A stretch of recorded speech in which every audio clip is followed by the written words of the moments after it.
Hey guys, காரணமே இல்லாமல் யாரையும் முருகர் பழனி மலைக்கு வர வைக்க மாட்டாருன்னு சொல்லி நிறைய கேள்விப்பட்டிருக்கேன். எனக்கு அவ்வளோ ஹெல்த் இஷ்யூஸ் இருந்துச்சு. உண்மையாகவே நான் பழனிக்கு வருவேன்னு சுத்தமாக நினச்சி கூட பார்க்கல. நைட்டு 1 மணி போல் பழனிக்கு ரீச் ஆனோம். பயங்கரமான கால் வலி வந்ததும் செம்ம டயர்டு.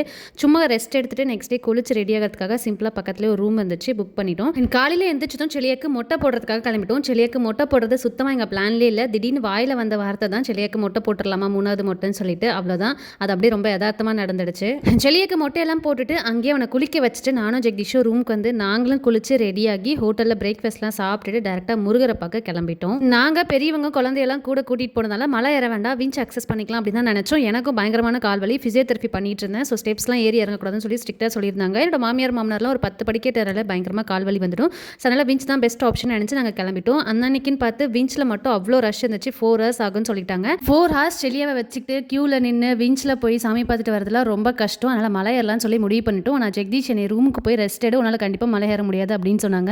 ஆனஸ்ட்டாக சொல்லலாம், மலை ஏறும்போது எனக்கு சுத்தமாக கால் வலியே இல்லை. ஒரு 1.5 hours ஆயிடுச்சு மலை ஏறத்துக்கே. அதுக்கப்புறம் நாங்கள் ஒரு 12:45 போல் மேலே ரீச் ஆனோம். முருகர் அந்த டைமில் வைதிகள் அலங்காரத்தில் ரொம்ப அழகாக இருந்தார். சுத்தமாக கூட்டமே இல்லை. ரொம்ப நேரம் நின்று பொறுமையாக முருகரை கும்பிட்டுட்டு ரொம்ப திருப்தியாக தரிசனம் பண்ணோம். அப்புறம் வெளியே வந்து பிரசாதமெல்லாம் வாங்கி சாப்பிட்டோம். செளி அந்த டைமில் தூங்கினதுனால ஒரு 1.5 hours வெயிட் பண்ணி விஞ்சிலே கீழே இறங்கி வந்துட்டோம். உண்மையாகவே அந்த நாள் ஒரு டிஃப்ரெண்டான எக்ஸ்பீரியன்ஸ் தான் இருந்துச்சு. கால் வலி இருந்தும் மலை ஏற முடியாதுன்னு நினச்சும் கடைசியில் எந்த பிரச்சனையும் இல்லாமல் மேலே போய் முருகரை நல்லா தரிசனம் பண்ணிட்டு வந்தோம். சில விஷயம் நம்ம பிளான் இல்லை, அது மேலே இருக்கிறவனோட பிளான் தான்.